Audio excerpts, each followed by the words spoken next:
Hello, how are you?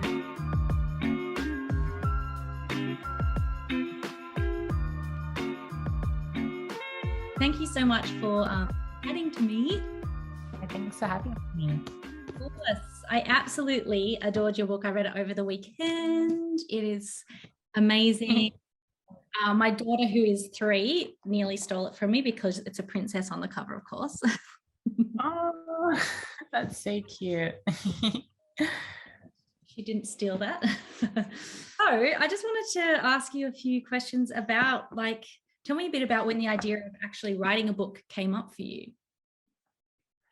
Yeah, so I definitely thought from 18, around that age, I was kind of like, there really isn't anything like that, no resource, nothing that I had. And I literally was taking breadcrumbs off anything that I could find up online.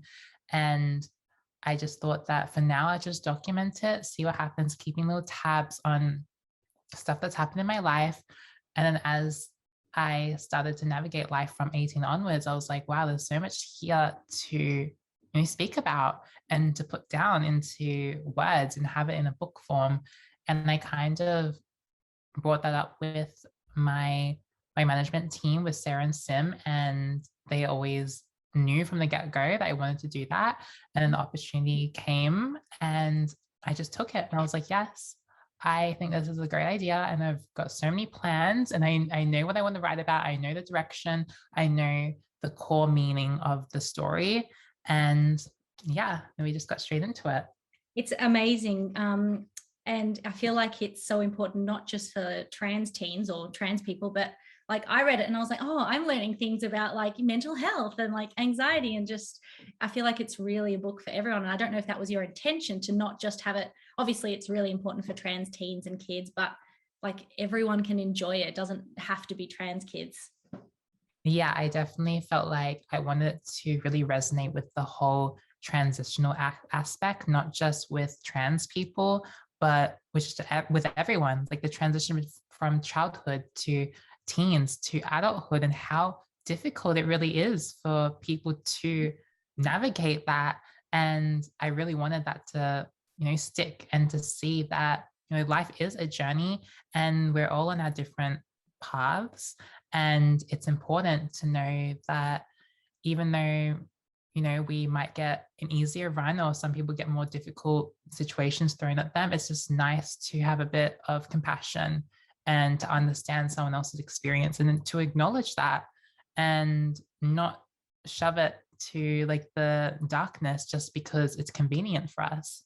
Totally. Yeah, I feel like that it came across, even though obviously it was a really hard time in your life, it came across as so warm and kind. So I feel like even if there's teens who are really struggling in that moment in their life, there's this kind of warmth to it. So I feel like, I don't know if that was an intention or it just came across. I just love that about it. Thank you. So I was going to say, did you write the book during lockdown last year? Yes. Oh my God. How was that? Yeah, it was wild. It helped make lockdown go so much quicker last year. All I remember from last year was the book. And I was kind of grateful for that because it had something for me to focus on, and I had to focus on it. Yeah. And yeah, I guess there was times it was a bit more difficult where it's I literally couldn't think about anything. Nothing was giving me any inspiration because I couldn't leave the house, couldn't really do anything. But then, yeah, it was a bit of back and forth, and it just really got to a point where I was so proud of it. And I just couldn't believe that everything up until this point is documented in the book, and it's just there. That's amazing. And it must feel really nice for you to have this kind of book of your journey, so you can always look back on it. I mean, everyone gets to enjoy it, but you especially, I guess. Yeah, at the start of the book, you talk about how you lived life inside your head as a coping strategy. Do you think your vivid imagination helped with the dysphoria?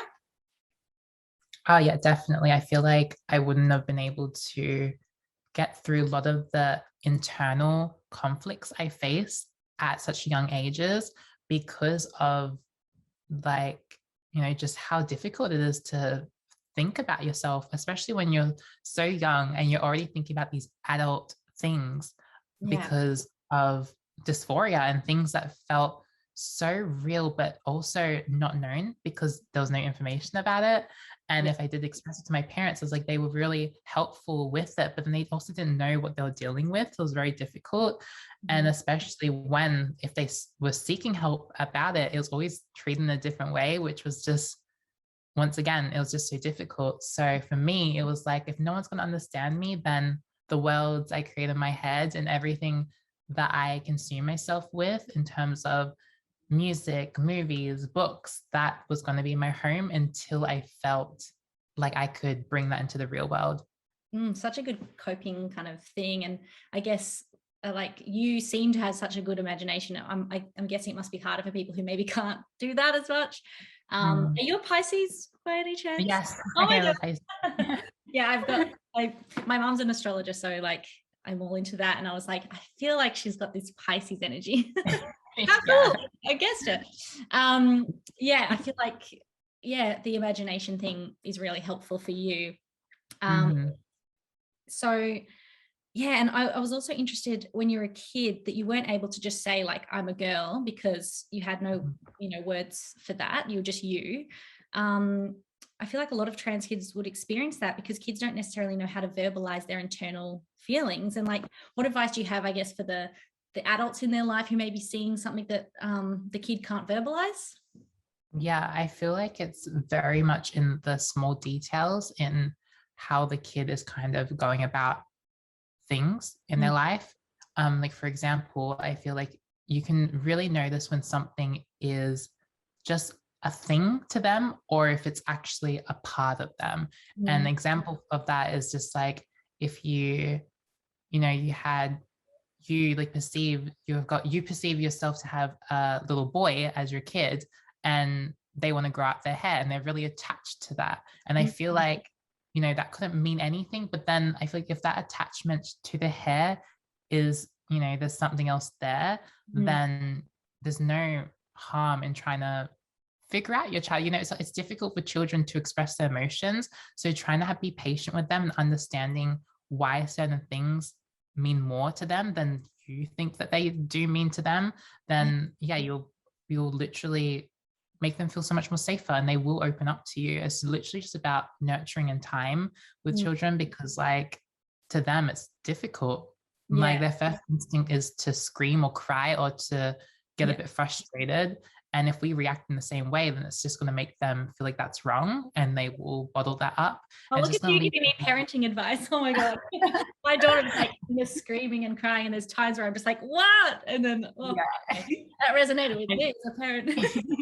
And I feel like that's like, that goes both ways as well, because it's difficult for adults as well to, because our first instinct as well is to react in the same way. But then again, it's like imagine it from their eyes, like imagine it from their perspective, is the world is so big and confusing to them and we have more grasp on it. So it's like if we're the more composed and the more grounded, and even though they're acting a bit crazy, then we can stand there and be like, when you're ready, we can talk about it, kind of thing.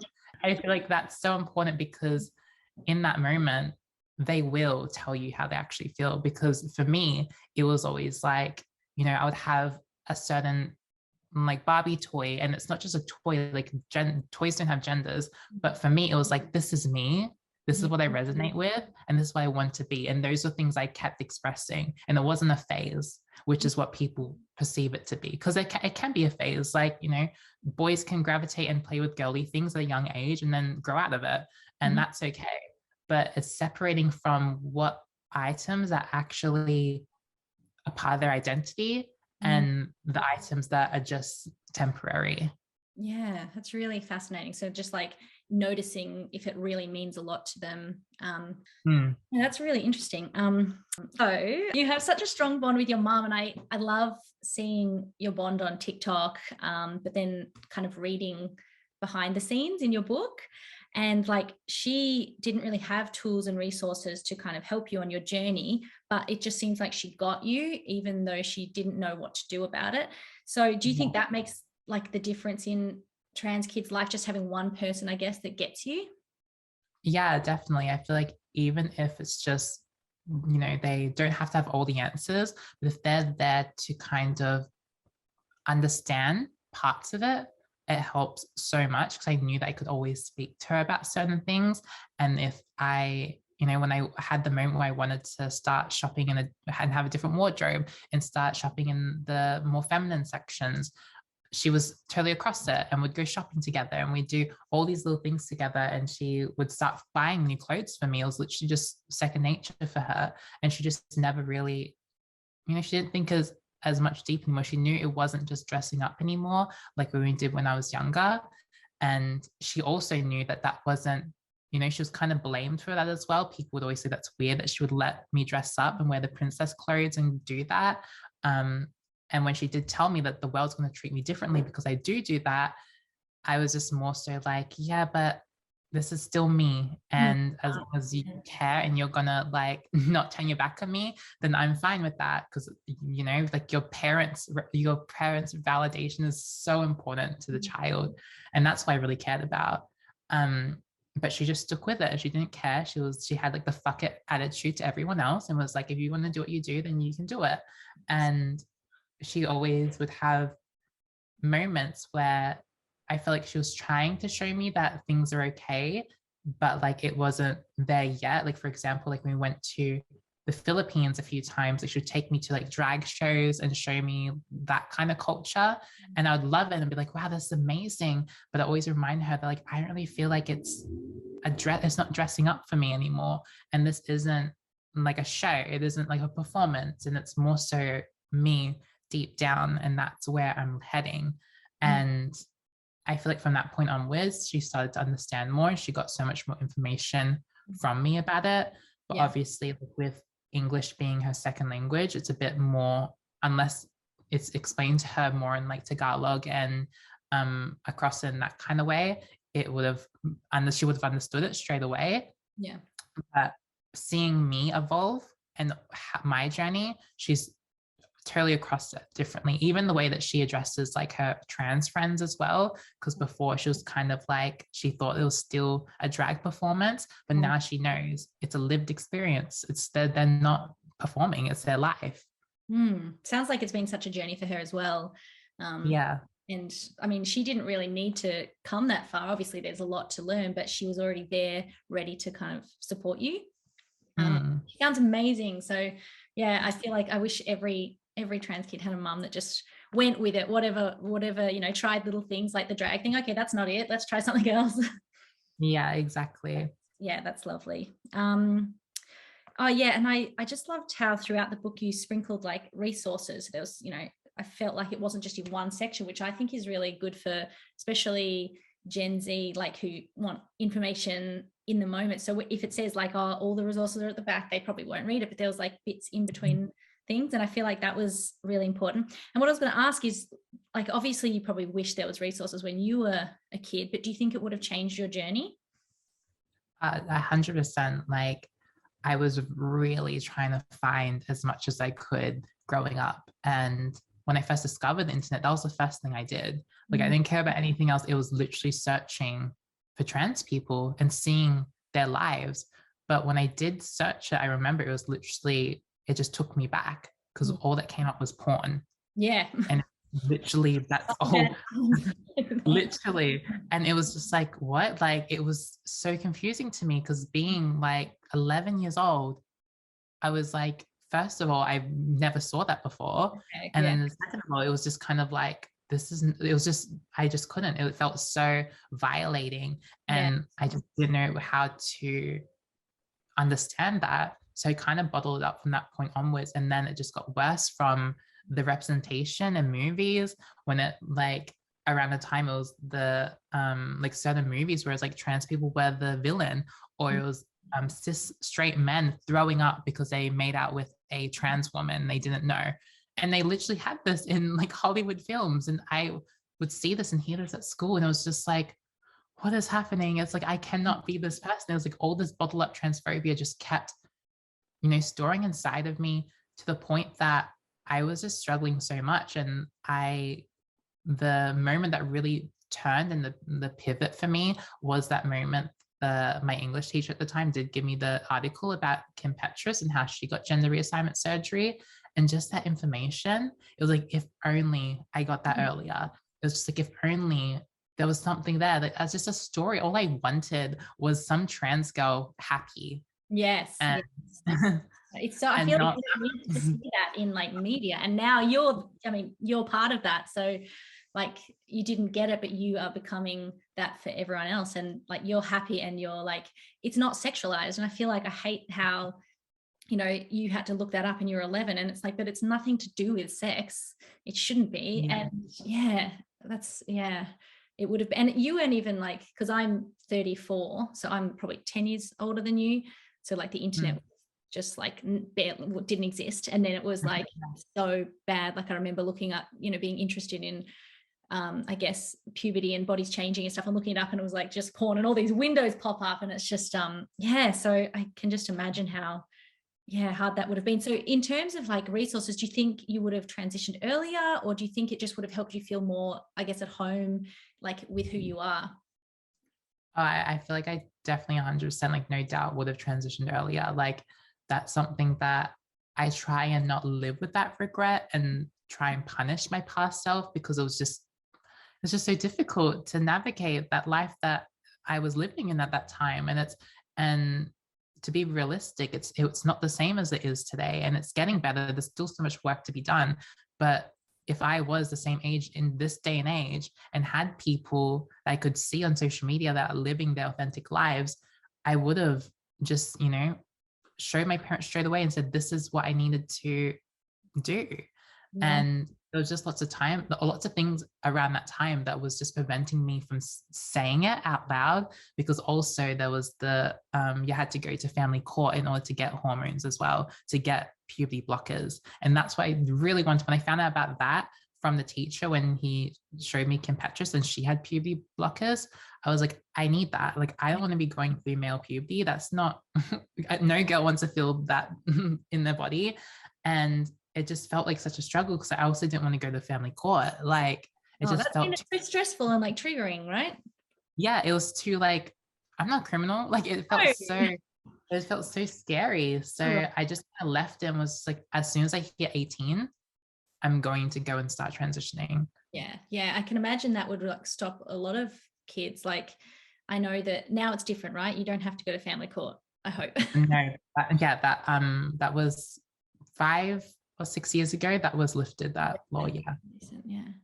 Because I mean, especially if you're anxious or like anything, like trying, making a kid go through that is just horrible. So I'm glad it's changed, but I'm sorry it wasn't there for you when you were younger. But far out. And I'm so glad that your teacher saw there was something that you needed to see, and just being able to see that there was someone out there doing that, and it wasn't, the porn or the anything, like you were seeing the jokes and stuff like that. So have you ever reached out to that teacher? No, I haven't. My sister's friend goes to my high school, and I asked her if he still teaches there, and she said yes. But I'm not sure if he's ever like listened to a podcast where I've talked about it, or if he ever will read the book. But I feel like in that moment when he did do that, it was one of those like boundaries where a teacher to a student was just like, you know deep in your heart you should do that. And that information just changed my life. Like, it made me realize things quicker. So without that moment, it was literally just one of those turning points. So like, I just hope like he does know that did change a lot of how I felt in that moment. I'm sure someone's probably told him to go and listen to something, maybe. Yeah. I think it's probably, like you said, because, teachers crossing boundaries, you don't want to get him in trouble or anything. Not that he should, because like that was the perfect thing. But yeah, I totally get it. It's just nice. It's nice to have that story, I guess, for you. Yeah, exactly. I'm just going to have some tea. A little cat mug. I love it. Yeah. Looks just like my cat, who is probably having his 5th nap for the day. He may come. He likes, when he hears me talking, he's like, I want to see what's happening.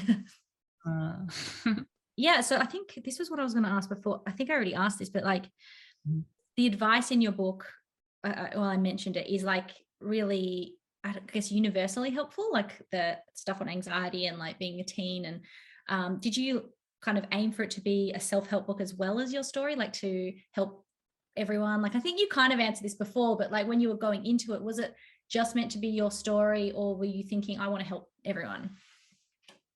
Yeah, I guess that was definitely in the back of my mind. Like I did want it to be like more so a guide and a self-help book together, and then also obviously a biography as well.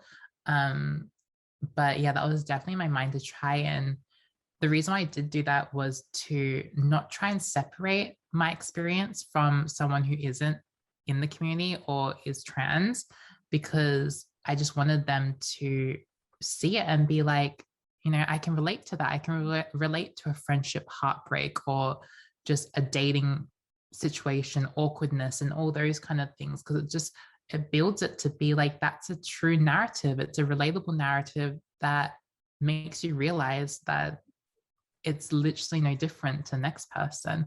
It's just a little bit tweaked. The trans person, the cis person will have different struggles, different moments, but they will have similar experiences. Yes. And I feel like that's even more important to show. I mean, not that you owe anyone anything, but like to show like trans people are just like everyone else, have exactly the same experiences. So yeah, because I related a lot to everything you said. I was like, I wish I'd read this as a teen. Yeah, with friendship breakups, like I feel like they're so downplayed. And I feel like it's almost taboo to be like heartbroken by a friendship breakup. Do you have like any advice for teens going through that, when it feels weird to talk about like how much you loved someone and then, you're not together anymore? Yeah, I definitely feel like it's one of those things that, yeah, like you said, it's not felt or discussed enough. So I feel like it's definitely okay to still be hurt or burned by it. Like no matter what point you're at in life, like whether you had that friend in high school and you're still thinking about in your 40s, like I feel like people try and downplay love in general and how it has to only be love for a partner. Yeah, like And romantic love.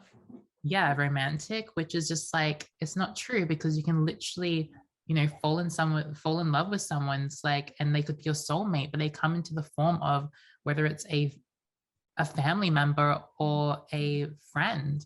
And that friend could even feel like family. And then once you disconnect that line, or something happens, or there's a moment which kind of can't be fixed anymore, it's okay to let them go, but it's also all right to continue to grieve from that, because it's literally, yeah, I feel like it's still something that you will carry for the rest of your life, unfortunately, but it's also supposed to be something to learn from and to teach you that people, for me, it taught me that people are literally not perfect, and that's okay.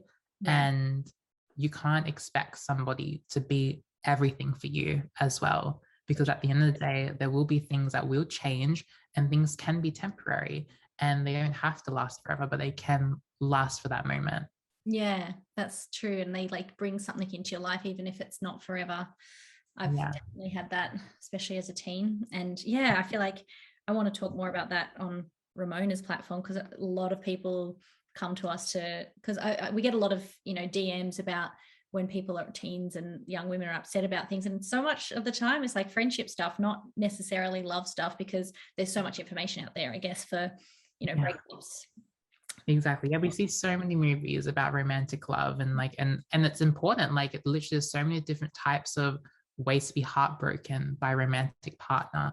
But friendship, just like, it just hits different. It's like a moment that just doesn't feel like it's been recognized enough, because it's just, you don't expect it. Yeah. And it is just unexpected. And I feel like it just needs a bit more time to just sit on it, instead of just being like, oh, it's okay, like we're only friends for this many years and it's okay, I don't think about it. But it's like we kind of do that and move on so quickly, because we don't have time to kind of sit on it. And even like as a teen, like your friends, you see them probably more than you'd see a boyfriend or girlfriend, romantic partner as a teen. So it's like, why wouldn't that take a long time to get over? Exactly. Yeah. And I really loved how you were mentioning, sorry, I've got to find my little thing about, your realization that when you met Ryan, that relationships don't have to be hard. Because I feel like I had that with my husband. We've been together like 11 years now. And I was Mhm. like, oh, I don't know if there's enough spark, but it's just because I'm so used to the drama that you see in movies. Yeah. Yeah, like, do you think we're brainwashed by media to think good relationships have to have drama? Definitely. I feel like, especially in my teen years, with all the things I watched, it was always like, it's only love if there's a bit of toxic, like in that, or if they're literally treating you like crap. And it's like, because you watch something, for example, if you watch something in a TV series and you see them break up multiple times and get back together, and then they end up married at the end of the eighth season, and then you just kind of sit there and you'd be like, is that love? Like, you put that as what you should replicate into your life. And I kind of had that in the back of my mind, being like, if it's not fiery and crazy at the beginning, then it's nothing to me. And with Ryan, it was kind of, it wasn't, I guess, like, easy isn't the right like word to say, but it literally was just kind of like, I don't know, it was a way to breathe. It didn't feel like I had to chase. It Yeah. didn't feel like I had to literally jump through hoops just to try and get him to like me. It was literally just a be yourself, Yeah. and everything else kind of falls into place kind of moment. And I didn't think that was real, because every single other kind of moment I had was always like, keep them on your toes and do everything to try and impress them. And it isn't the case when you genuinely find someone that you connect with. But I never thought that was actually true, or there was actually weight to that, because I was always like, that's for fairy tales. There's nothing like, that's not real life. And we have to kind of settle, because Sorry. most people do. No, you're right. Because most people do just settle. Yeah, exactly. I feel like for me, it took me a while to realize that my relationship was actually good. Like, I was just like, it was a slow burn and we were like having fun, but I'm like, where's the, like the fire Yeah. and I guess him not texting me for ages and then me getting all, I'm like, hang on, that's probably toxic. Yeah, exactly. I love that. And I think that having that in your book is so wonderful for teens to read as well. I'll just ask a few more. So yeah, after your surgery, you mentioned that your dysphoria was finally quiet. If it does pop up, what do you do to make yourself feel better?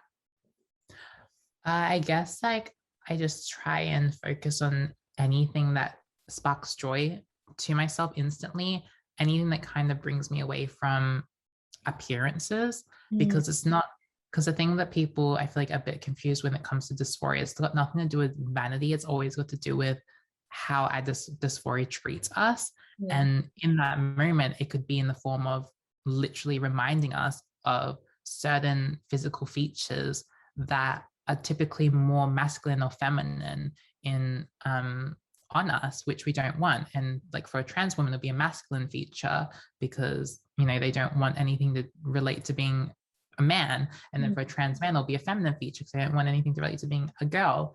And it's just, yeah, it's about distracting, and to knowing that they're not real thoughts. Yeah. And to also just acknowledge, like, the transition in itself and how it's not the same. Because sometimes I'll literally have moments where it's like, I feel like I'm that 15-year-old kid again. And it's just reminding myself that I'm not there anymore. And there's still a part of me, but I've grown so much from that point, and there shouldn't be any weight to it anymore. It shouldn't be carried to today. But dysphoria is just like that constant reminder. There's no way to fully remove it. But having gender reassignment surgery literally brought it down so much, and has made me be able to just be more present and to be more aware of my thoughts, because I can now think of, oh, okay, like, that's just my dysphoria. That's fine. Like, I don't need to think about that as much. And I guess also discussing it as well, because I also just bring it up with Ryan and just anyone who's in my life, and be like, I'm feeling really dysphoric today. And it's just, you can just literally have that day to just not feed it some more, because you're just going to make yourself feel even more dysphoric. You're doing things, you draw attention to it, or to do anything. It's just, you just kind of have to be in your own kind of space, in your own moment, without the dysphoria trying to take over. I love that. It's just like acknowledging your feelings and letting people know that's how you're feeling, but then, kind of reminding yourself that you've come so far, but not fighting it, I guess. I feel like fighting feelings never works. Yeah, exactly. And I feel like that goes with also with like mental health as well, and just not trying to fight it and put it away so that you don't have to feel it, because Totally. it just bursts out later. Yeah, it doesn't work. I think my thing's going to cut off in like 5 minutes. So I just quickly wanted to ask, like, you talked about your friendship with Bambi and how at Mhm. first it was like, it was kind of triggering. How do you have any advice for, I guess, trans people not to be triggered by their peers since they're going through a similar thing? Yeah, I feel like it's, once again, it's just more so about disconnecting your own experiences to someone else's, Mm, and to literally just try your best to just be present, and to kind of add nothing to the way that you're giving your advice or whatever you're trying to help them with. mm, Because yeah, we don't want to be clouded, we don't want to add our own like kind of biases to what we do and say, and we don't want to also like control people with their actions. So for me, it's always about, I always just be like, okay, I need to breathe and then we can discuss this. yeah. Yeah, beautiful. I love that. And I just wanted to talk about your sister Kiki because I love Mhm. seeing you guys on TikTok. And what was the turning point from jealousy to like a real true connection for you? I guess it was definitely when her transition from like primary school to high school was definitely that moment when she started to kind of conform to me with like puberty, and just kind of wanting advice, and was kind of looking at me as, she just needed like an older sister, and she was just trying to understand herself a bit more. And from that point onwards, it was just, I just clicked and was just like, she's not, like I kind of lived with the sense of I wanted it to be her, because like she was just born cis, Mm, and she got everything. She got the princess room. She got everything that I never got growing up. Um, it was more like she got the height in life. I would always get like the princess toys, but I wouldn't get the princess room, like yeah. all that kind of stuff. And I was always jealous about that. But then it kind of got to the point where it was like, we're a team and we're Mm, in this together. And it's like, why am I against her? mm, And all she's done is look at me in a like a golden light. And she's always tried to be like me. And from that point on, it was just like I could also be like her. And we just are inspired by each other. And I feel like that's a really beautiful bond to have. yeah, because she always saw you probably not like you saw yourself. Like she was like, "That's my big sister, and I need advice about this." And then you're like, "Oh, I am that." Yeah, exactly. Beautiful. I love that. Okay, I've got one more question, and Mhm. that's because I'm also from Melbourne.